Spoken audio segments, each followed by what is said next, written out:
ولينا كنديروا نطلعوا الشرعي بعدا شي القافله كنديروا نطلعوا الشرعي بعدا. الشرعي شوف شحال كاين من ديال لي زانفيتي، الا كانوا اكثر من 98 خاصهم يسحبوا لي زانفيتاسيون ديالهم، لي دوموند دانفيتاسيون باش هو يقدر يطلع. شحال عندك من واحد طالب كيس؟ والله ما عرفت اخويا انا شحال بزاف. انا ما نظنش نعم 97 قول ليه مثلا يكتب شي المغرب حاجه. زيد. نعم ها هو شوف، ارجع للتعاليق طلع شي اييه شويه. كاين المراقب اييه الشرعي، غتكليكي عليه، غتضيفو في الاصدقاء ديالك، فين راه؟ وعلى ما اليسار بانليش انا، كاينه واحد البلوس. ما بانليش انايا. غير طلع راه فوق استرا مباشره، ليبرتي نزيد بور نطلع. الكابيل راه.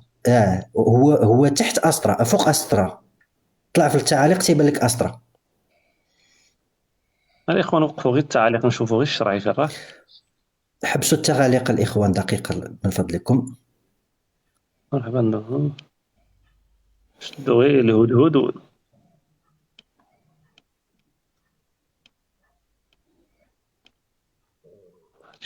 نمشيو الشرعي.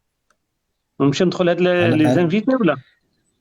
عاود دخل لي زانفيتي، يقدر يبان لك. مهم. كيبان لي تعليقات باسم المراقب الشرعي، فوق منه جينو انا خصو فاتحه، يكون في لي وتحت زانفيتي منه لا؟ استرا. خصو يكون في لي زانفيتي لا؟ قول لي يكتب تعليق ثاني، كتب ثاني تعليق يا اسعد اذا سمحتي. الاخوان غير وقفوا لنا غير التعليقات نشوفوا غير يلاه سالا واقيلا باقي ما جاش وقفوا التعاليق الاخوان دقيقه. لا لا، راه كتب لك تعليق شفتو. الإخوة والأخوات جميعا، السلام عليكم. حللتم أهلا ونزل. ماشي هو، ما عرفتش. لا ماشي هو، كان غير شي واحد كاتب. ما لا جاش. لا ما كاينش واقيلا. مع نعوم. هو سال مع نعوم داكور. اللايف ديالو تسالى مع الدكتور نعوم. هو موجود. ها هو كتب يا دكتور، ها هو كتب. ها هو. المراقب الشرعي. نعم. غتضغط على ها الصورة هو ديالو، غتعمل له إضافة طلع. مباشرة على درت اليسار. سكرينشوت كاين واحد ندير انفيتي. الزائد وغادي يطلع. ندير واحد الزائد. هذا انفيتي ولا نسيت؟ اكزاكتومون انفيتي. ها انفيتي اكزاكتومون انفيتي. هذا انفيتي. ها هو طلع. مرحبا. مرحبا. يا أخي صلي على النبي، تعبتني. ورطنا بالتيك افتح توك يا الكاميرا. اخي وتركتني لوحدي. أهلا وسهلا ومرحبا، حيا الله بالدكتور، مرحبا. شي القافله كيفاش نديرك اخويا موديراتور باش تبقى تقدم معنا هادشي؟ الله يجازيك بخير. اضغط على صورته، اييه في خيارات إضافته كمشرف وسير. فين؟ هي خيارات اعدادات، تمشي لاعدادات ياك. اضغط على صورته نفسه كذا، اضغط عليها. اييه صورتها. تكيت على صورته، ضغطت على الصوره ديالو. بتجي لك خيارات هكذا، مجموعة خيارات أعتقد من بينها عندي الصوت وعندي الفيديو وعندي اضافه الاصدقاء وعندي داك بحال الاعدادات. ما أدري، أنا مثلك غشيم، ما أدري بهذا الأمور. شاي القافله حضرنا اخويا.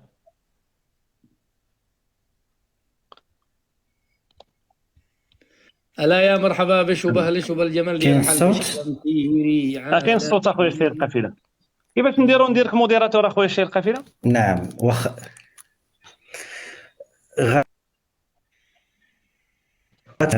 اوبسيون، وغادي دير اجوتي كوم موديراتور. فين؟ لا انت كاع الصوره ديالك ياك. غير هو الاخوان كبسوا الاخوان.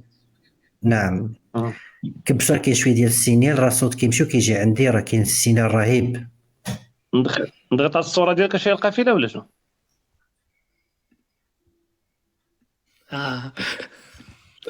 الدكتور ماذا الغشيم، أنا وهو نفس الشيء. ماشي لا لا امي انا فهمتيني انا والو. شوف ماسح في هادشي ديال التيك توك، ولكن شويه بشويه. كانت كاع الصوره ديالك كتعطيني قوه الهدايا وقوه هذا. كانت كاع هذاك الاخر ما كتعطينيش.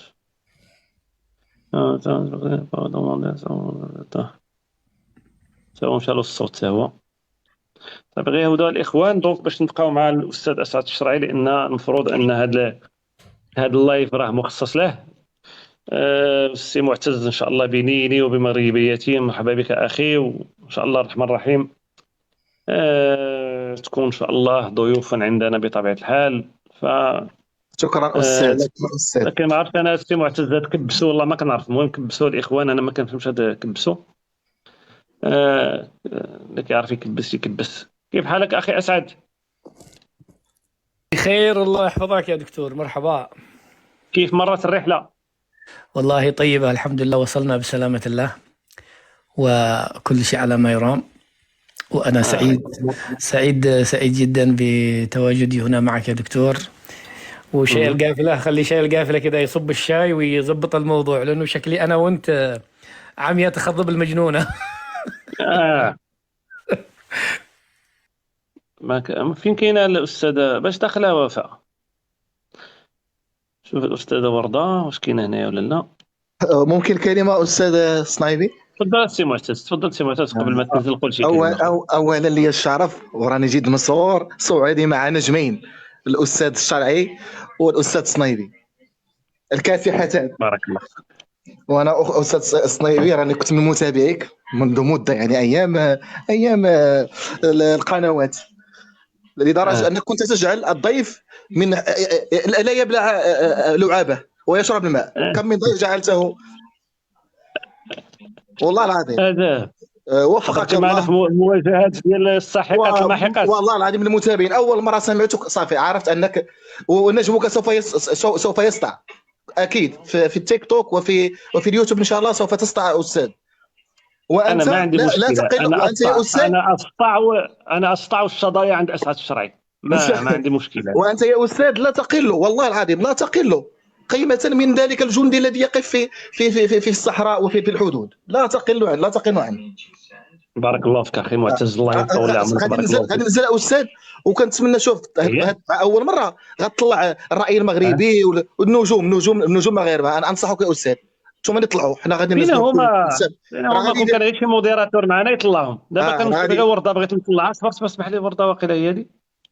غادي نهبط استاذ وطلع النجوم ديالنا اللي معروفين، ياسير والراي المغربي فين الراي المغربي وتحفه راه غادي يبقاو يديروا لك. يعني شكرا استاذ الشرعي.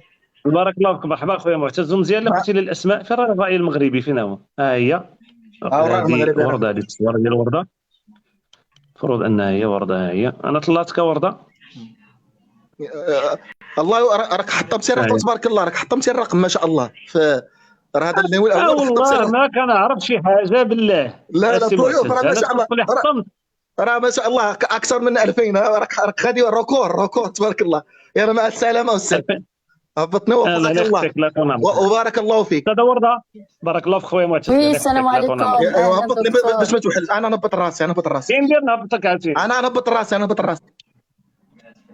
هبط اخويا، هبط اخويا. انا انت عزيز لا من اهلا وسهلا. ما كاينش الدروج، كاين لاسونسور بعد يهبطوا على خاطرهم. يمشيو. اهلا باستاذنا الشرعي، اهلا بالدكتور، الله يحفظك ان شاء الله. لايف موفق مع كذلك كاسحة الالغام السي الشرعي تبارك الله عليه. فخورون بكم زعما الصراحه، فخورون بسي صنايبي والسي اسعد الشرعي وتبارك الله عليكم. وغادي تتعلم استاذ، غادي تتعلم كيف يعني تطلع الناس الاحرار المغاربه الاحرار اللي غادي يعاونوك في اللايف. موديراتور حنا غير نضفوا معك، انا جو غير هنايا اليكوت باش نضف معك، مي غادي يطلعوا الناس اللي غادي يتفاعلوا معكم. تبارك الله عليكم، وانا غادي نحفظ هنايا. بارك الله فيك. يلا خليكي معنا، الله يخطيك، الله يطول عمرك انت والاستاذه العزيزه الفاضله الاخت الفاضله فاتحه. شنو خويا اسعد الشرعي نبداو معاك؟ اسعد اين ذهب اسعد؟ يمكن خصك تعاود تطلعو. كاين ندير نعاود نطلعوها؟ قلب على الحساب ديالو وكدير له اضافه. لا في لي زانفيتي. اكزاكتومون وي. نقلب من لي زانفيتي، نقلب على الحساب ديالو. وي كتطلع مثلا خص يكون عندك فريند، يعني زيدو في قائمة الأصدقاء باش يجيك ساهل. ما عارفاش حتى أنا كيفاش راه في قائمة الأصدقاء، راه عندي في قائمة الأصدقاء، كي ندير دونك نمشي لقائمة الأصدقاء نشوف. سير لقائمة الأصدقاء وطلعوا مباشرة. فين هي قائمة الأصدقاء؟ نقدر نخرج من هنا ما يمشيش اللايف؟ نو نو نو، لا ما تخرجش، ما عنديش فين؟ خبرة. طلع الرأي المغربي، الرأي المغربي، وهناك بزاف فين ديال هو الرأي الناس. المغربي؟ راه فين هو لتحت الرأي المغربي أخوتي؟ لتحت في التعاليق. ما تكتبوش شوف بالإسباني أخويا، بالشينوية، غطيحوا لنا اللايف. فين الرأي المغربي؟ شنو سميتو؟ هو سميتو هكذا الرأي المغربي. نعم، الرأي المغربي. ايوا خصو يكتب باش نشوفو. أه. شوف لي زانفيتي، اوكي نشوف. رانا الرأي المغربي، الرأي المغربي. تحفة، نور الدين، السيد ريس الريفي، البرنوسين، أبو الروحي المغربي، الرأي المغربي مكاينش. شي القافلة، علاش نزلتيها شي القافلة باش تبقى على لا راه عاد طلعتو ما بغاش يطلع. اوكي. أه. المراقب الشرعي انفيتي، انا درت له دعوة، باش طلع ولا لا.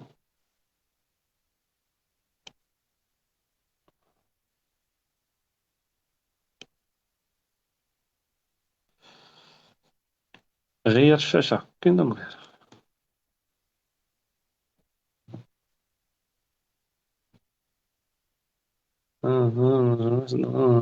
لا ياسر، كنعرف شكون هو ياسر، كنعرف انا اللي طالع لي هنايا. قيصر ابو الياس المغربي، لا. امين الرأي المغربي. ياسر سميتو كولياتور. ولياتور نشوف. وعنده العلم الأمريكي والصقر. نشوف إلا كان في لي زانفيتي نطلعو.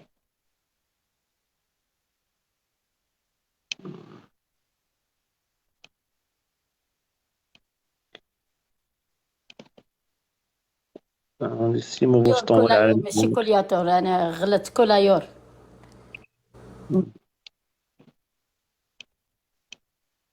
دايور ما كاينش، هو ما كاينش كاع معايا في لي زامي.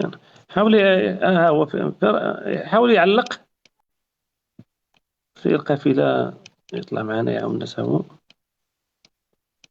كولايور، فين راه كولايور؟ شتو ما علقش كاع. طيروني انا غطلعت معاك طيروني.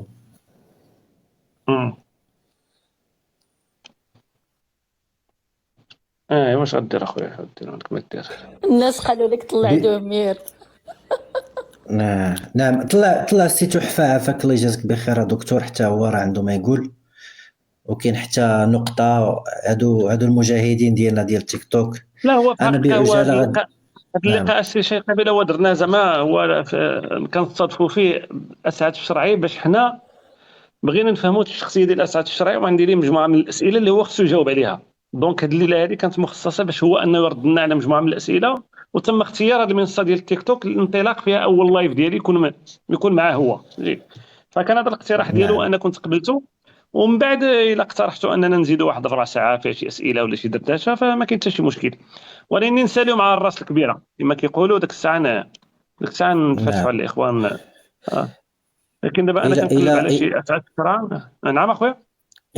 الى تكرمتي غادي ناخذ من وقتك واحد جوج ديال الدقائق، غنوريك في اطار الوثيقه، الحقيقه بالوثيقه، بعض الوثائق اللي بغيت نصيفطهم لك الى بغيتي باغ ميل، ربما يقدروا ينفعوك في القضيه ديالنا. صافي خذهم، هي ورده تعطيك الواتساب ديالي وصيفطهم لي اخويا شي القبيله، ما كاين حتى مشكل. نعم ما داز بينا، الله نعم. يجازيك بخير. دونك ما نشوفوا يمكنش غير اسعد الشرعي دابا. نعرضهم هنا بعجاله قدام الاخوان اللي حاضرين، ولا في الخاصه نعطيهم لك في الخاص. سي بون نعطيهم لك في الخاص. يعطيهم لي في الخاص، الله يجازيك بخير. دابا باش ما نبخسوش السي اسعد الحق نعم ديالو، دابا هو نعم صار مهدود، راه نعم كان في لايف مع راشدو الدكتور نعوم، ودابا راه كنقلب عليه ما كنلقاهش، لان ابارامون يمكن كاين كثر من 97 هنا في هاد لي زانفيتي، دونك ما يقدرش يطلع هو. شوف العناوين نشوف. سيمون بوسطون في الرئاسات الشرعية ما كاينش. أو تعلق أخويا كل أسعد. يوري الا كان هنايا صيفط ورده ولا جوج باش يبان، لان ملي كتصيفط مثلا ورده جوج كتبان اكثر من هذوك اللي كيكتبوا التعاليق. من اراد ان يصعد يصيفط غير ورده سي بوسيبل، ماشي مجبرين. الاخوان اللي طالبين جيست الله يجازيكم بخير، غير سحبوا الطلبيه ديالكم واحد شويه غير يطلعوا الاساتذه. تحفه السي الصنايبي، هو السي تحفه وواحد بنت الصنايبي. كاع عندك بنيته.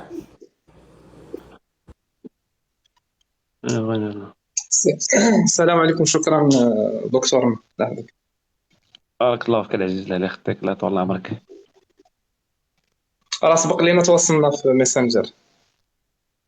مرحبا اخويا، مرحبا بك اخويا. زين الله يبارك فيك. واخا زعما راه صعيب ترد على جميع الرسائل ديال الاخوان، والله الا يمكن كنحاول نجاوب وتا السي بدر كيعاوني، مي ما كتقدرش تجاوب على الجميع، وخص كل واحد تعطيه خاطره، فهمتي.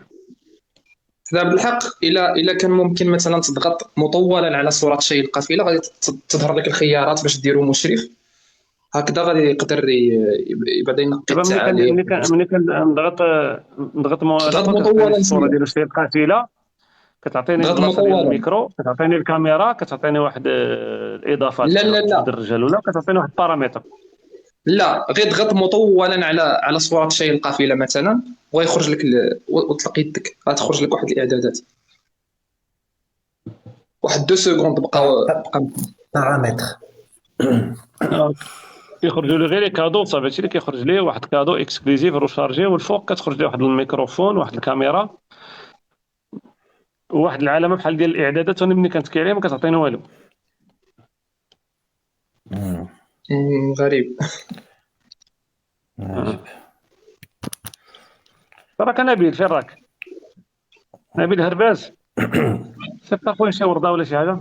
شفت لك الانفيتاسيون. نشوف. هو هرباز نبيل كتبت.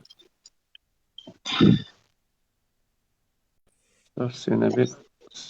هو كولايور جا تا هو التحق، الاخ ياسر كولايور. كبير هذا. راك سي نبيل هرباز.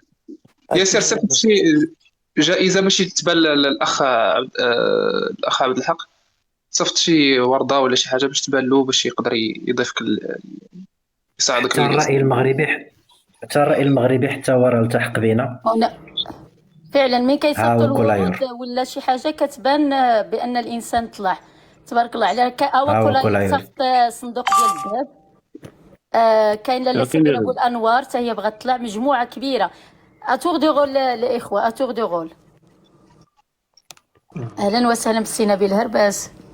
بارك الله فيك. انا سلامتك اخويا نبيل. السي نبيل راه كندير واحد الحادثه، كان في طريقه للمغرب، ولكن للاسف الشديد وقعت واحد الحادثه في الطريق. الحمد لله الصحه ديالو. فين وصلتي اخويا؟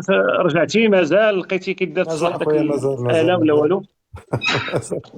تبدل تقلب البروغرام كله والله ما عرفت. غادي نكمل ولا غادي نرجع دابا نشوف الحاله كي دايره بعدا. ايوا على سلامتك اخويا، على سلامتك. الله يسلمك ويجيك، الله يسلمك ويجيك السلام. الحمد لله. رجعتي ولا مازال؟ سير الحق قلتي شي حاجه هضرتي معايا ولا؟ على سلامتك اخويا. مرحبا يا دكتور. وين رحت يا اسعد؟ وين رحت يا اخي؟ وين رحت؟ انا موجود يا اخي والله، منتظركم. والله انت ما ادري كيف نزلت انت. والله منتظرك بالورود يا اخي. شوف منتظرك استقبلك بالورود. لا يا ورد يا دونك الاخوان حبسوا الاخوان حبسوا المايكات، خليونا مع السي نبيل بعدا نباركوا له بعد انه منع بسلام هذه الحادثه. السي نبيل هرباز اخويا اسعد الشرعي من المغاربه ديال المانيا، حتى هو نشيط جدا، عنده قناه على اليوتيوب، وكاين من الاوائل الذين كانوا يقومون بلقاءات واستضافات، وعنده يعني لقاءات مع وزراء عرب ووزراء مغاربه وفاعلين سياسيين وامنيين في المغرب وفي العالم العربي، وهو شخصيه رائعه، فيعني ممتاز انك تتعرف عليه.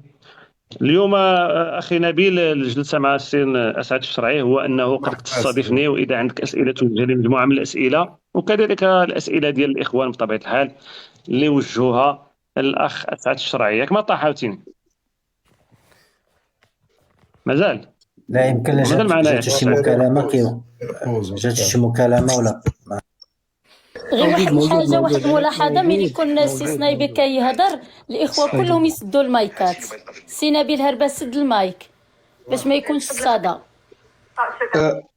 الاخت ديالي انا ما كنقدرش نسد المايك لان راه عندي الامور مبلوكيه شي شويه. صافي ماشي مشكل. هبط وتعاود طلع. سا مارش اوكي.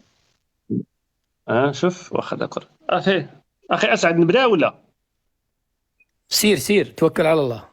سير على بركه الله. انا اليوم بغيت هذا الاخ اسعد الشرعي كانت لي معه صولات وجولات ابان الازمه الخليجيه الاخيره بطبيعه الحال، والحمد لله ان يعني تمت الحلحله ديالها بطريقه او باخرى، والامور ان شاء الله الرحمن الرحيم ان شاء الله تكون يعني سمن على عسل. ونتمناو ان الاخوه العرب يعني كفاهم. الا بانت اختي ورده كتفهم في هادشي ديال الهدايا ولا هذا، انا ما نعرفش نشكر الناس، فيسمحوا لي الله يجزيهم بخير، ما كنعرفش فين نشوف. فاخي اسعد، اول بغيت نعرف شكون هو اسعد الشرعي. من هو اسعد الشرعي هذا اللي اسمه مرتبط بالمشاكل والازمات؟ يعني اينما كانت هناك ازمه يعني تجد ان اسعد الشرعي ارتبط اسمه بالمشاكل والازمات في المنطقه. يعني الازمه الخليجيه يعني كنت حاضر وبقوه، خاصه على منصه الكلوب هاوس. يعني بان حاليا هذا المشكل الطويل العريض ديال المغرب والجزائر. فمن هو اسعد الشرعي؟ كيفاش بدا؟ يعني ونبدا غير على حياتك الشخصيه اخويا اسعد، يعني في عجاله، في خطوط عريضه. كيف انتقلت من اليمن السعيد الى بريطانيا الى هذا مسار بسيط يعرفك المغاربه، لان عندك يعني محبين، وعندك اخوه، وعندك اصدقاء، وعندك دابا عائله في المغرب. الله يحفظك ويبارك فيك يا دكتور، الله يزوجك إن شاء الله. تحياتي لك. و مزوج الله يهديك. اتق الله. خلي نبداو برحنا. أنت قول آمين وخلاص، بس سير ودير النية. الله يحفظك يا دكتور. تحية لك ولكل الحاضرين الموجودين. أنا كان اهتمامي في البداية يمني فقط، يعني كنت مهتم بالملف اليمني على الفيسبوك، لكن شاءت الأقدار أن يتابعوني غير اليمنيين. وجدت منصاتي محتلة، يعني محتلة، رضيت أم أبيت. اسمي مرتبط بالأزمات لأنه ما أستطيع أسكت، أنا ما أستطيع أصبر. يعني مثلا أزمة قطر عندما قمنا ووجدناها محاصرة كان لي كلمة والحمد لله وصل صداها، فاقتحمنا هذا الجدار الفولاذي الذي هو جداركم مع إخوانكم في الجزائر، وكان صعبا جدا، وكان أصعب قرار وربما أصعب دخلتها في حياتي، دخول مكلف يعني جدا. لكن الحمد لله أنا مساري العلمي ليس ذلك، لا أحمل أي شهادة علمية بمعنى علمي. أنا ثانوية عامة، درست 2 في الشريعة والقانون لكن لم أكمل للأسف بسبب الهجرة. لسنا دكاترة، ليس لي صفة، لست أستاذا ولا دكتورا ولا شيء، ناشط إعلامي. إن كان من توفيق فهو من الله سبحانه وتعالى، ليس من نفسي أنا. وربما المؤهل الوحيد بيني وبين الناس أني تلقائي، يعني من القلب إلى القلب، ما عندي شيء خبيه وما عندي شيء ألف ودور من حوله. لذلك الأمور فيها نوع من البساطة وفيها نوع من العفوية بيني وبين إخواني الذين يتابعوني. هذا هو أسعد الشرعي البسيط. بصراحة أخي أسعد، بصراحة دابا دعنا من لغة الخشب. يعني صراحة، هل أنت يعني ممن يطلق عليهم ممن يتاجرون في الحروب والأزمات؟ والله يا أخي أنني أغرم أكثر مما أغنم. أنا أدفع ضريبة، بالعكس أنا لا أريد أن أفصل في هذه. ربما المقربين مني يعرفون ما هي ظروفي الحالية الآن، ما هي الضريبة الذي أدفعها الآن نتيجة أنني قلت كلمة حق في هذا الملف، وأنني دافعت عن الأعراض، وأنني ضد تقسيم البلدان، وتمترسي أو قولي كلمة حق رأيتها أنا بعد كلمات كثيرة من الباطل قلتها في المغرب. فقلت الآن كلمة حق، ولو كنت ممن يكسبون للعبت على الحبلين، للعبت هنا وهنا. لكنني بالعكس أنا أدفع ضريبة باهظة جدا، أنت شخصيا تعلمها ويعلمها كثير، والله أنني أغرم أكثر مما أغنم، لأنني صاحب رأي وصاحب كلمة. أولا هكذا، ثانيا الجمهور، يعني الجمهور يروني هكذا، يعني الناس الذي يتابعوني يروني هكذا مثل السيف، والله لن أخذلهم حتى لو كان على أنه تطير هذا الرأس اللي في الرقبة تطير. فهذه فرية يرددوها العسكر هناك، أن هذا يقتات وهذا يعني يستغل الخلاف. ونستغل يا أخي الخلاف بينكم قبل أن أولد أنا، قبل أن أوجد إلى هذه الحياة. وإذا كان أسعد الشرعي هو المشكلة وستعود المياه إلى مجاريها وسيتنازل تبون عن اللا عودة، أنا أقفل قنواتي كلها، وهذا عهد أقطعه لك يا دكتور وللجميع. لا واحد القضية أخي أسعد، شوف، هو أنت حينما أنت ربما أقدر مني على تدبير النقاشات والحوارات، وعندك باع طويل وراك أنت تجربة مهمة، وغالبا يكون طرفين، يعني طرفين. فعندما يغيب الطرف الآخر أنت حتى ما عندكش طرف آخر، أنت حينما تحاورني يعني بناء على مجموعة من التهجمات، بناء على مجموعة من المواقف، بناء على مجموعة من الخرجات ديال الأشقاء ديالنا في الجزائر. فلأنك أنت ليس هناك طرف آخر، فضروري أن نلعب محامي الشيطان، لأن الشيطان نفسه غير حاضر، فأنا ألعب الدور دياله. لذلك أطرح عليك هذه الأسئلة اللي شوية يعني لما يعني غير معهودة بالأصدقاء والزملاء. لا ممتازة. لا لكن اخلع السقف يا دكتور، اخلع السقف واسأل. لا صراحة زعما كيف كيقول، كيف واحد صيفط لي واحد الرسالة قال كيف تسلط أسعد الشرعي على هذه البقعة وتسللت مع العروق ووصلت إلى الأدمغة وشحنتها.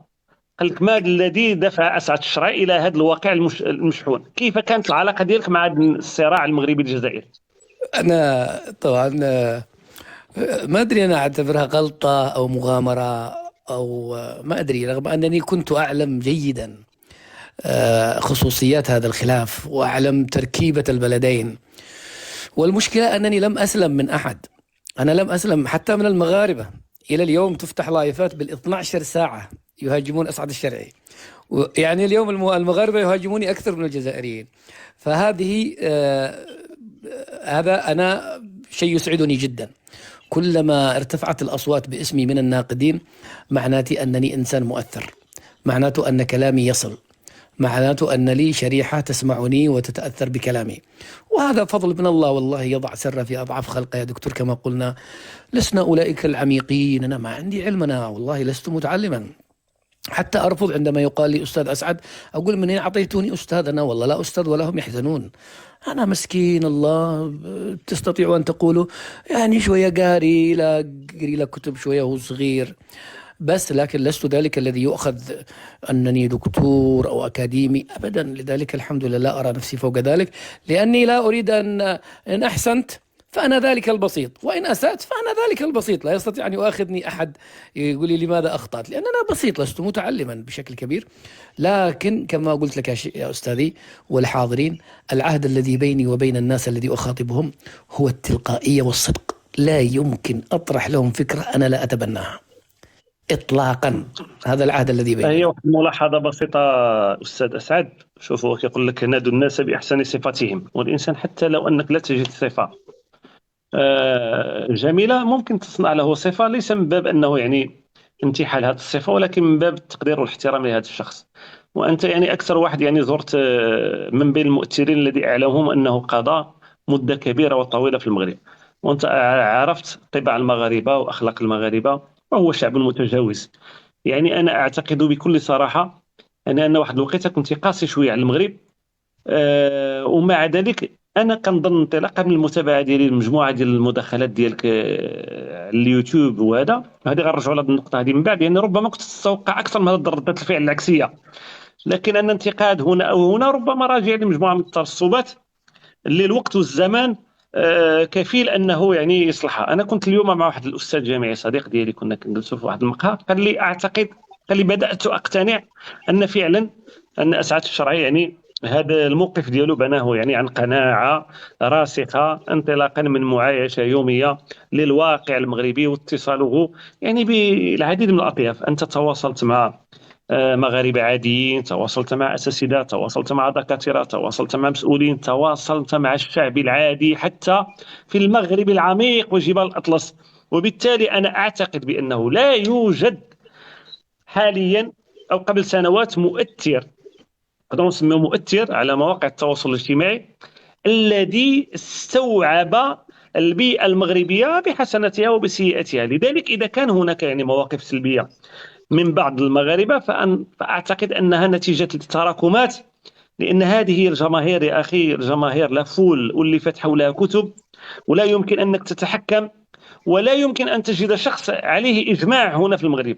وأخي نبيل راه تعرض لهجمات، يعود القصة ديالو قصة مع المغاربة، ونحن مغاربة وندعي أننا نقوم بواجبنا الوطني الذي زعما هذا شرف ليه، شرف لنا، يعني شرف أننا ندافع عن الشيء هذا ولا نحتاج عن اعتراف من أحد. ومع ذلك تجد في بعض المرات انتقادات يعني لاذعة حتى تقول أنها لا مبرر لها، فما بالك بشخص يعني ربما كان راكم بعض المواقف السلبية تجاه المملكة المغربية وهو يحاول تصحيح الموقف انطلاقا من قناعة وليس انطلاقا من علاقة ذاتية، يعني يقيم التجربة من علاقة موضوعية. وأنا أرى فيك يعني حتى في كثير من الأوقات أنك كنت قاسي في تقييمك للمملكة المغربية حتى وأنت بيننا، لكن في إطار لا يجرح يعني مجموعة من الأخلاقيات والثوابت والمشترك ديال المغاربة، فتطرح أسئلة ما أعتقد أن أحد يعني سبقك إليها من العالمين يعني.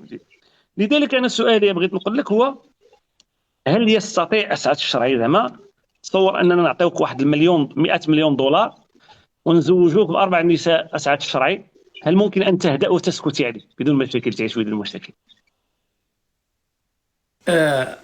قبل ان نتكلم العرض مغري يا دكتور. دقيقه يعني قطعك اخي الشرعي. الاخوان يعني في التعليقات كيطالبوا بياسر والراي المغربي.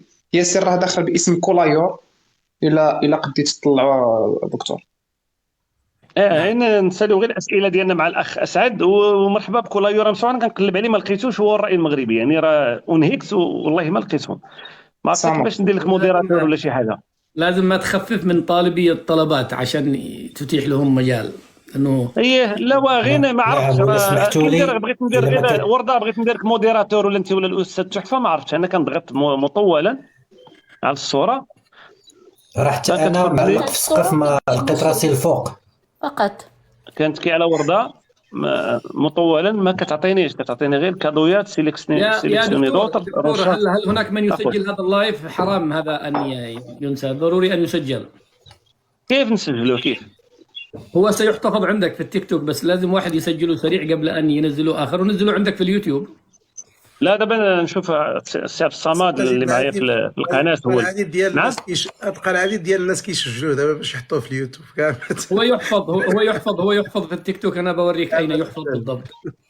سي نبيل كي ندير اخويا انت معايا تعاونني في هادشي ديال موديراتور بعدا، وعاد طرح اسئله على شي تسجيل. انا اسجله الان حالا، دابا طلقت تسجيل. مزيان. المهم دكتور انا راني معلق في السقف.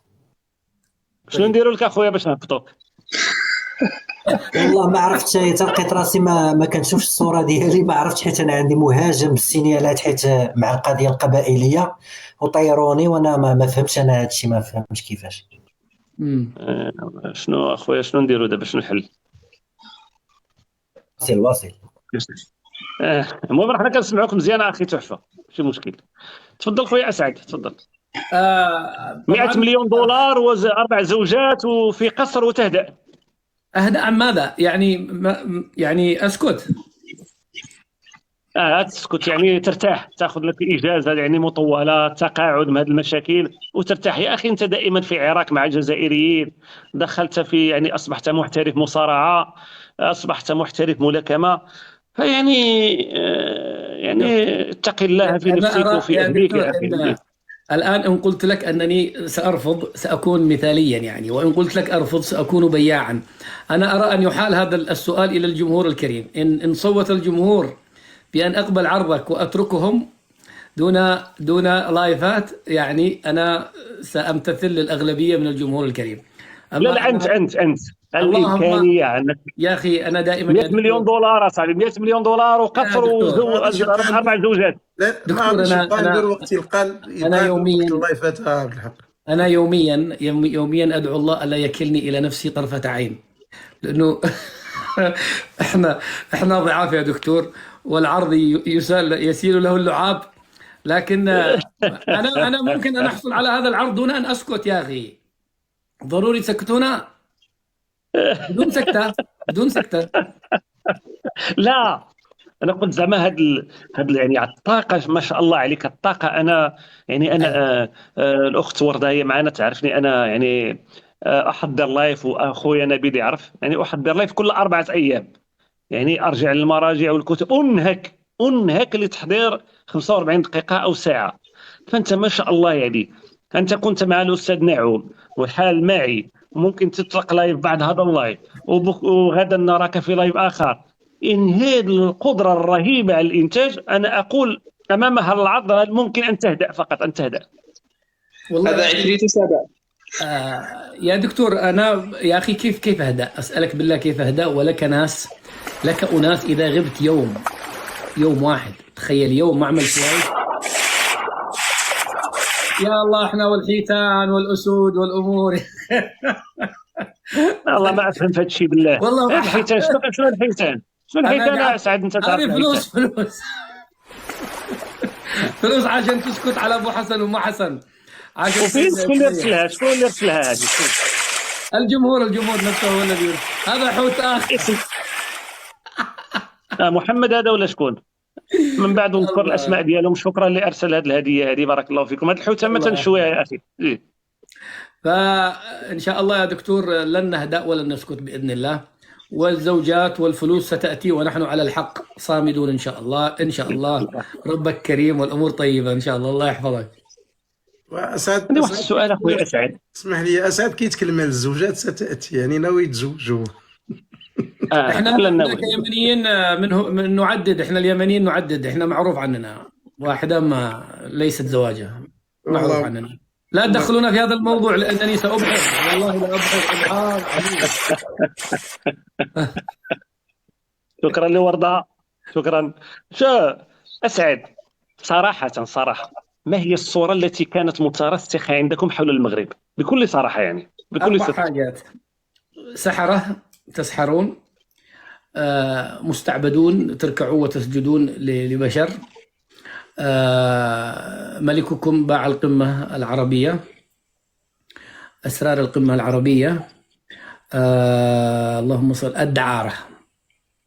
هذه هي الصورة التي كانت مرسومة في ذهني عن المغرب، ولو أنني يعني كنت شوية أكثر وعيا من غيري، يعني أنت لا تتصور كيف النظرة هذه عند كثير من شعوب المشرق تحديدا. ما أدري، أنا المغرب أنا أسميها كوكب، أحيانا لا أسمي المغرب بلد، أنا أسميه كوكب، ما أدري كأنه وحده هناك. لا أدري لماذا نجح الأعداء في رسم هذه الصورة، هل هم نجحوا أم أن المغاربة قصروا؟ خديجة لدرجة أنه لما الواحد يدخل المغرب يصدم بعكس ما كان يتصور. عقله هذا يفر عكس. لا قبل هذه اسعد، قبلها انت هذا الصوره التي كانت مرسومه لك، هذه الافكار التي كانت عندك مترسخه حول المغرب. انا بغيت نعرف منك كيف كنت تتصور المغرب، يعني هل بهذا التطور، هل بهذا التنظيم، هل بهذا المدن الرائعه، ام انت كنت تتوقع يعني بلد عادي، بلد دعارة ومشاكل وتخلف؟ يعني أنا أضرب لك مثال مثلا عن مدينة العيون، دعني كمثال. هي مدينة العيون حسب ما كان يوصف لي أنه إقليم متنازع عليه، وفي جيش وفي بوليزاريو وفي ثكنات عسكرية، وهناك مدينة عيون وسط الصحراء. فكنت أتخيلها كذا مجموعة من بيوت الصفيح وبيوت كذا كالأعشاش أو شيء من هذا القبيل. فلما دخلت العيون وجدتها مدينة جميلة ورائعة ومتمكنة يعني. فالمغرب أيضا كنت أتخيله كالعراق مثلا، كالأردن مثلا، لكنني ذهلت حقيقة، وخصوصا في الشمال، وأنا أتجول في الشمال كانت الأمور مذهلة، يعني مذهلة جدا. والغريب أنها ليس لديكم لا نفط ولا غاز. كيف بني هذا البلد أنا لا أعرف. يا أخي زي دول الحيتان هذول، أقول لهم يخففوا. شكرا محمد. وإيش نعمل يا أخي؟ أنا ما نعرف حتى أشكرهم، ما أعرف أشكرهم يا أخي، فهمتي؟ وما أعرف حتى أسمائهم. أقول لهم شكرا. شكرا سي محمد، شكرا ورده. لكن متى بدأ الاهتمام عندك أسعد؟ متى بدأت تفكر بموضوعية وتفكر جديا في المغرب؟ أنك متى بدأت تتخلص من هذه الفكرة النمطية حول المغرب حتى أنك أصبحت تفكر جديا في زيارته؟ هل هو لقائك مع أستاذنا منار سليمي؟ هل هو لقاء مع مثقفين المغاربة؟ هل هو يعني نقاشات؟ وأنا أعرف أنك صعب المراس، يعني ليس بالسرعة أنك ممكن أن يقنعك المرء يعني بتلك السهولة. أنا أذكر هنا في بريطانيا على مدى 20 سنة الماضية ذهب كثير من اليمنيين إلى المغرب كسياحة، وأنا في الحقيقة كان لي نية والله، كنت أريد أشوف المغرب. أنا أعرف أنه لكم خصوصية، أكلكم يعني أثاثكم زليجكم، هذه الأمور. أعرف أنه في جو خاص، المغرب جو خاص، حتى إذا ذكر المغرب يقول الله، يقول رحت المغرب، يا سلام المغرب. يعني من ال10 سنوات الأخيرة بدأت فكرة زيارة المغرب تراودني، وكانت أول واحدة هي أم مهدي، أنا أسأل الله أن يشفيها ويعافيها وهي مريضة في كندا، نسأل الله أن يعافيها. عائلة بن نعوم، أم مهدي وأبو مهدي هم اللي كانوا يصروا، كانوا يقولوا تعال. كنت أقول وين أجي عندكم، بتودونا في 60 داهية، أنا ما راح أجي. وبعدها في تلك اللحظة كان لي بعض المفردات المسيئة يعني لكم ولرموزكم، كانت مسيئة يعني، خصوصا بعد التطبيع، رغم قناعتي ومعارضتي للتطبيع، لكن المفردات التي كنت أختارها في الهجوم كانت نوعا ما غير لائقة وغير مؤدبة للأسف الشديد. وكانت الزيارة الأولى على فكرة كانت عند كورونا 2019، وحجزت التذكرة وكنت أطير يعني أجي في قبل كورونا بشهور. بعدين كانت تنهال تلك الرسائل التي تزعجني، والله أنك لن تعود، وإذا ذهبت لن تعود، وأسامة الحسني السعودي سلمته المغرب، وأنت سيسلموك، وأنت يوما ما قلت عن الملك والله لن تعود ولن ترجع. وكل مرة ألغي يعني خطوة تتقدم وخطوة تأتي. لكن الذي طمأني للأمانة هو الدكتور المنار السليمي أكد لي أن كل ما يدور في رأسي مجرد وهم. قلت له يا أخي إيش تنفعني أنت إذا تم اعتقالي أو مغربي في الشارع اعتدى علي بحجة أنني يوما ما أسأت لرمزه الملك البلاد الذي كل مغربي يعتبره أب وأخ. قلت ما تنفعني يا دكتور المنار السليمي. قال يا صاحبي باللهجة المغربية يا سعاد أنت تتكلم عن طالبان ولا تتكلم عن المغرب نظام وقانون. فحصل الذي حصل وجئت والحمد لله، وكانت النظرة كلها عكسية، وخجلت من نفسي حقيقة. في هذه النقطة أخي أسعد، أنا شفت لك فيديوهات قبل زيارتك أعتقد الأولى للمغرب، فيعني أنك وكأن على رأسك الطير، يعني عندك أنك حاب تجي للمغرب، ولكن لا زلت تعاني من تلك الترصبات ومن تلك التعبئة المسمومة، حتى أنني شفت لك فيديو تقول أنا في حمى الملك محمد السادس، يعني نعم. على ما أعتقد بهذا الشكل. نعم. يعني إلى هذه الدرجة يعني كان عندك هذا الشحن، وترى بأن هاد المغاربة وصل من درجة الشر أنه ممكن أن يعتدوا عليك، هذا كان إحساسك. فبعدما وطئت أرجلك اليوم الأول اليوم الثاني في المغرب، شو كانت أول صدمة صدمت؟ مو اليوم صدمة، أول صدمة ليس اليوم الأول، يعني اللحظة الأولى التي ختم فيها الضابط الجواز، هذه كانت لحظة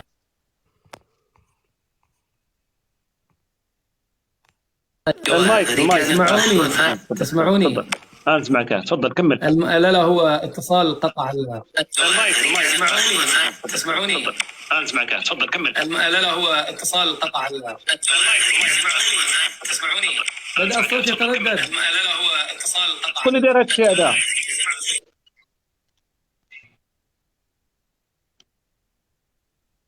تفضل يا أستاذ أسعد. نظن عليه سينيال. لا مو سينيال، هذا اتصال جاني أنا، اتصال هو أحيانا يخرب. لا مو سينيال، هذا اتصال جاني أنا، اتصال. يا دكتور لازم أنزل وارجع، الآن. يا دكتور لازم الصوت خاصو ينزل وخاصو يعاود يطلع.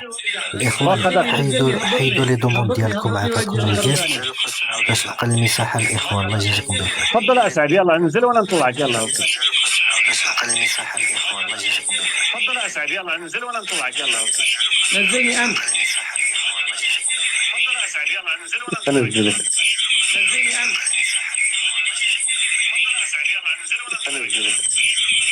ورك على الصورة ديال كاين واحد لاكخوا على اليمين فوق الشاشة، ورك عليها. وقيلا نزل الراس واقيلا. دونك اسعد كنديرو نردوه. راه نزلتي انت. المهم شكراً دكتور بزاف. صنيبي، انا راه شي القافله انا راه حصلت الفوق باش ما الا سمعتي صوتي رانا معاكم الفوق. صافي واخا داكور. شوف راه اسعد هذا فين راه شوف هذا معلق في السقف، راه شوف كيفاش دير له. بدا انا خصو شي راه قافله ناصيل بالله هذا عليك. ناصيل ما نبقالكش صافي دخل لك للدار واستعمرك هنايا ما عندك ما دير شي شكراً. القافله. شكرا للاخوان بعدا اللي كيصيفطوا الهدايا، لان شفت انا تماك شي ارقام كيتزادوا، وانا راني بحالك عبد الحق، راني امي في والله ما فاهم الاخوان راه ماشي قله الاداب ولا قله الصواب، ولكن راه والله ما كنفهم بالله العظيم. فكنشكر الاخوان، كنشكرهم كاع اللي كيصيفطوا داكشي، شكرا جزيلا والله العظيم ما عرفتش فوقاش وكيفاش وشكون. فكنشكر بزاف الاخوان، كنشكركم بزاف، شكرا جزيلا. وما ديرش عندي واحد الطلب الا سمحتوا. في التيك توك هذا ما تقلقوش منها. الاخوه المغاربه سير باز سحبوا هذاك عفاكم راه لا دعم دوموند. ديال المغاربه، راه حب المغاربه صراحه. داك الورود ولا داك تيك توك ولا القلوب ولا داك لي زيموجي اللي كتشوفوهم كلهم عباره عن دعم مادي. غادي يعني تلقاوه بعد قليل، يعني بعد اللايف ان شاء الله، سواء تاخذوه باي بال سواء حساب بنكي، سا ديبون، انتم عندكم لو شوا. حب المغاربه هذا حب بالصحه والراحه، تستاهلوا.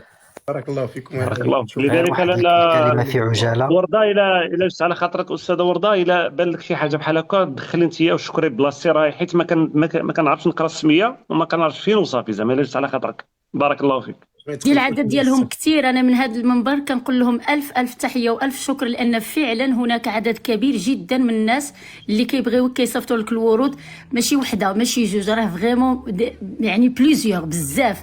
الله يحفظكم كاملين. وانت خذ وقيته السي صنيبي ويسمع فمك كثر. والله اخيرا الرأي المغربي.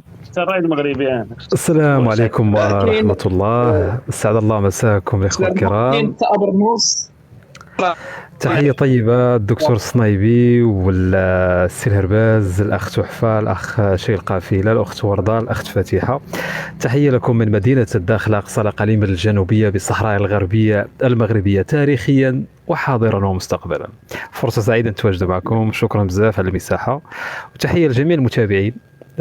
صراحة عبرتم على كل ما نكنه للدكتور الصنيبي وعلى ما يقدمه دفاعا عن المغاربة وعن توابت المملكة المغربية. تحية طيبة. والله يا اخي انا مغرم بهذا الصوت ديالك زعما بواحد الشكل كبير، داعي خطير. والطريقه هذه واحد الخامه الصوتيه ما شاء الله. كنت قلتها انا الاستاذه ورده، الاخوان كنبغي نطلع اسعد الشرعي ما كيقدرش يطلع لان هذوك اللي دار طالبين لي زانفيتاسيون كنكثر من العدد، فما عرفتش كيفاش غنديروا. بخير المغاربه سحبوا عفاكم شكرا لا دوموند باش لزهرات، يطلع شكرا اسعد سي وكل هيماس، يور. شكرا عفاكم الاخوان. مروكو، شكرا هشام، شكرا الداعمين كاملين. الدكتور صنيبي راه كاين حتى السي سعيده برنوف. شكرا للجميع. حسن جو سي با تميمون. إلا سمحتوا الاخوه المتابعين من فضلكم باش نستمروا في اللايف اللي حاطين باش يطلعوا الكيس، اذا ممكن تسحبوها بعد ما ننتهيوا من الاسئله مع الشرعي، وديك الساعه مرحبا بكم. وفي نفس الوقت اللي عنده شي سؤال يطرحوا لنا في التعاليق، وفي اطار التفاعل راه غادي يكون يسمع الجواب.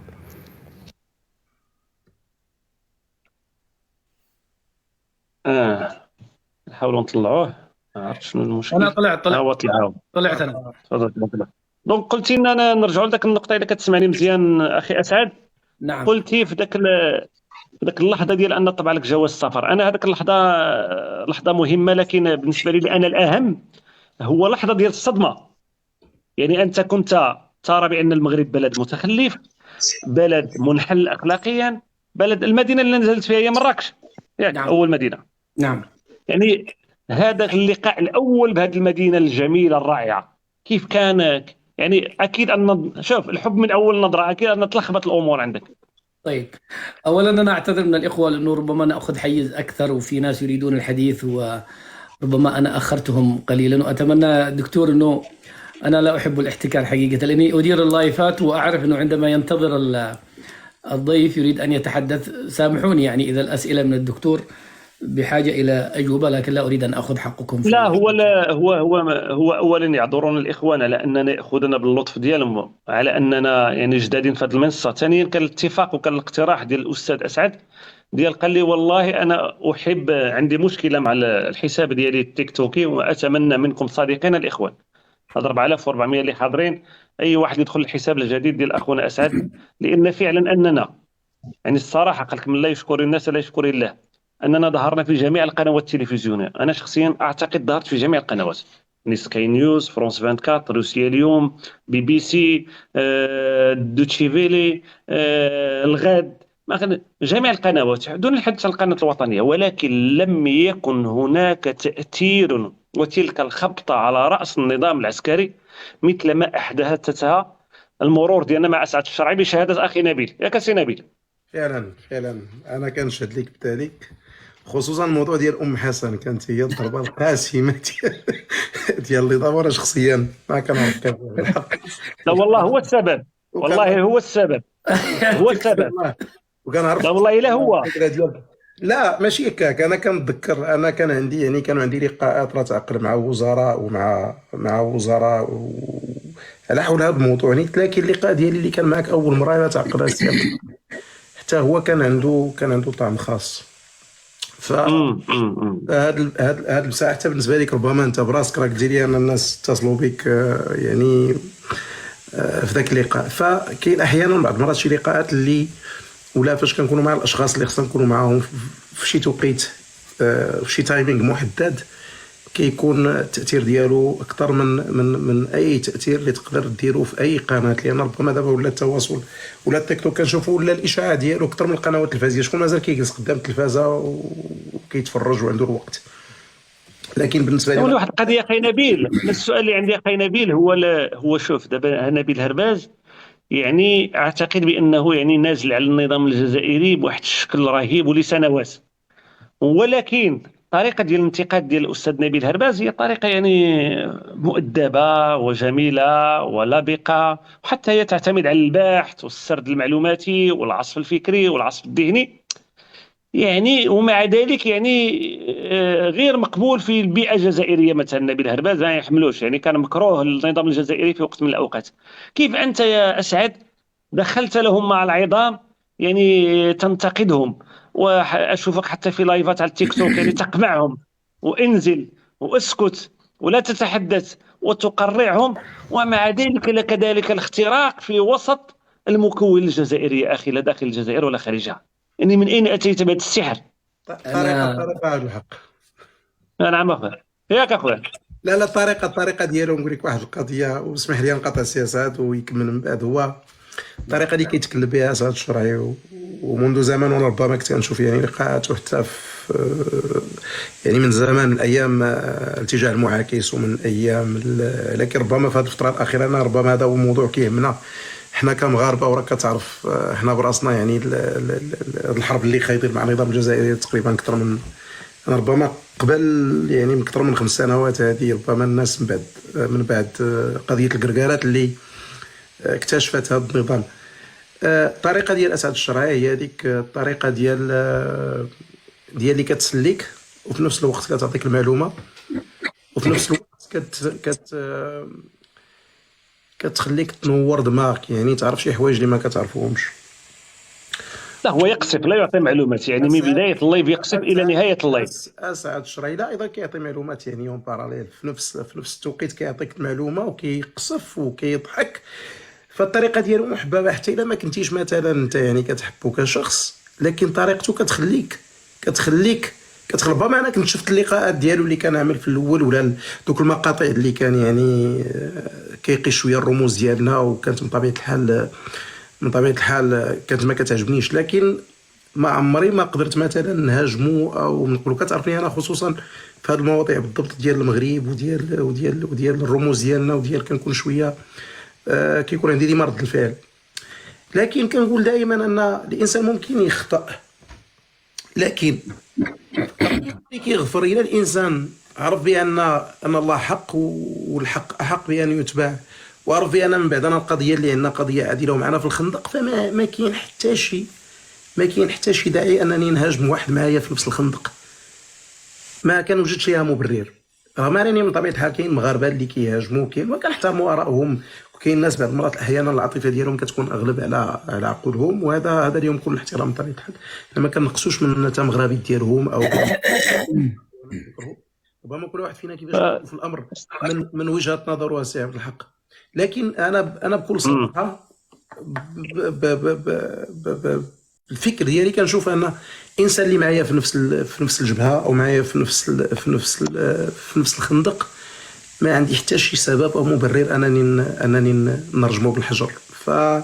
سي اسعد الشرعي صراحه الطريقه ديالو محببه، وانا شخصيا كنستمتع باللقاءات ديالو بالطريقه ديالو، هو طريقه ديال القصف والطريقه ديال القر والطريقه ديال هذه اشياء يعني فعلا كتخلي انا اللي مازال ما كنفهموش هو كيفاش الجزائريين بكثرة ما هو يعني ذاك القصف اللي كيديروا ما عاد كيطلعوا ويبغوا يتكلموا معاه اخ اسعد. فوالا هذا هو السؤال. عجيب هذا الامر. انا ما نكذبش عليك، انا انسان اللي عندي كرامه، نشوف شي حد مثلا كيهجم على المغاربه ولا كيهجم ما كندخلش حتى اللايفات ديالو، لكن اسعد الشرعي هذه طريقته سبحان الله، وكنقولوا الانسان اللي كيحب فيه الله خلقه، فربما حضر في هذا الوقت باش شويه يفتح لهم عينيهم، لان حتى المواضيع اللي جبتي وانت تبارك الله عليك سي عبد الحق. وكان في هذا الموضوع ديال الدعاره انا شخصيا كنت وجدت عليه فيديو هذه اكثر من عامين، لكن استحيت انني نديرو لان اخلاقنا حنا ما كتسمحش، فكنحاولوا نردوا يعني بتربيتنا وباخلاقنا. لكن هذوك الناس عرفنا بان الطريقه الوحيده اللي كيفهموا هو انك تضغط عليه وانك تهفط عليه وانك تضربه بالجزمه القديمه كما كيقولوا اخواننا المصريين، عاد كيقدروا يبداو يفهموا. ربما هذه هي الطريقه اللي نجح فيها اسعد، لان ربما سي نبيل، ان جلسنا انا وياك وناقشنا هذا الموضوع. هذا الكلام اللي كيقولوا السي نبيل راه صحيح السي اسعد، هو تاريخيا منذ يعني قرون، حتى ان الكتاب ديال السفير الفرنسي هذا كزافي دريونكورت يعني قال لك ان دار يعني مره كان سفير في الجزائر 2008 2012، ومره كان سفير في الجزائر مره ثانيه من 2017 2020. قال لكم بين الامور اللي استوعبتها في الجزائر ان دائما حينما تحدثهم يعني بالعين الحمراء دائما ما يرضخون. هذه قالت انا كانت خلاصه 7 سنوات ديالي كتجربه كسفير في الجزائر. هو الكتاب اللي كان قال فيه اذا تتذكر، قال على بوتفليقه انه خاطبني قائلا اننا كنا جزء من فرنسا ولم نكن مستعمره فرنسيه في هذا الحديث. فاولا هذه النقطه ديال بوسبيره يشهد الله ان اسعد صدع لي راسي بها، يعني ترد على هذه النقطه، انا اقول له ودي انا استحي ارد على هذه النقطه، يقول لي هم يقولون. فاحسست بان الاخ اسعد يراني بان المغاربه ضعفاء امام هذا السؤال هذا او محرجون امام هذا السؤال هذا. فقررنا اننا نخرج للعالم ونتحدث عن الحقائق ديال بوسبير. وللاشاره اخي والله العظيم هناك حقائق كثيره، يعني اذ عادوا هناك حقائق كثيره حول هذا الموضوع هذا. لكن انا وعد الحر دين عليه والمؤمن اذا عاهد وفى، ونحن نقول ان كيقول لك ذاك علامه المنافق 3: اذا حدث كذب واذا عاهد اخلف واذا اؤتمن خان. فانا عاهدتك لن اعود اليه لا في حضرتك ولا في غيابك، الى ان يعني تقول بان فعلا هؤلاء قوم يعني راكم ظلمتم ولكم حق الرد. فانا السؤال ديالي مازال ما جاوبتيش عليه، لان انا بغيت نعرف اللحظه ديال الصدام العقلي ديالك مع مدينه مراكش خاصه. نعم، هو أنا كان عندي خوف رسمي من الجهات أن أعتقل أو أحبس أو شيء، وخوف شعبي من المغاربة. كنت أظن أن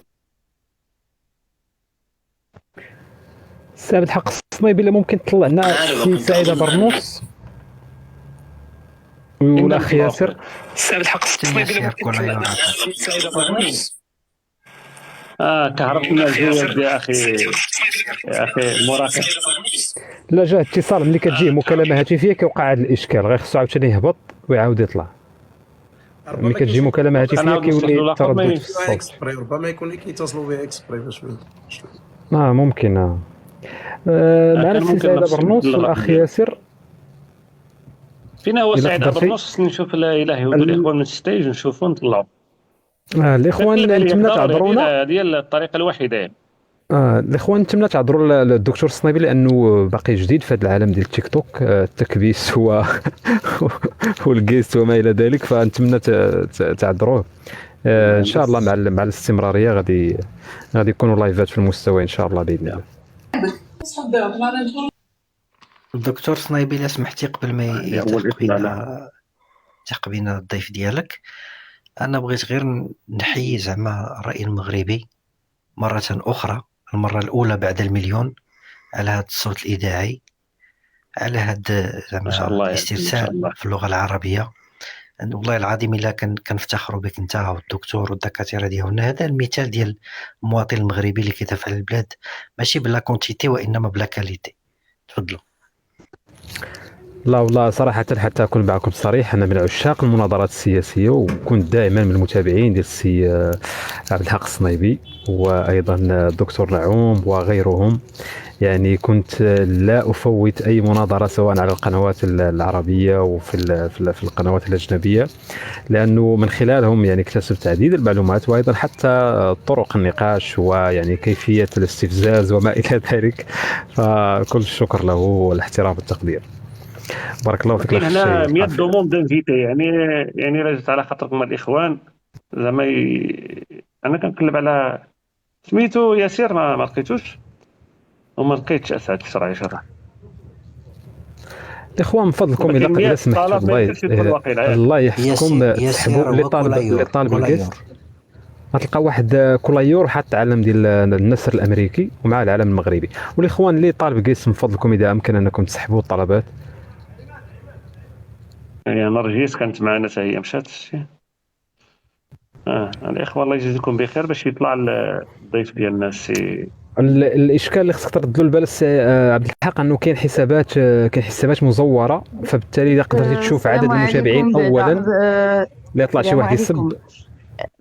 دكتور عافاك، ياسر داخل بكولايور، الا كتقلب على ياسر راه غيكون بكولايور، ما تكتبش السميه ديال ياسر.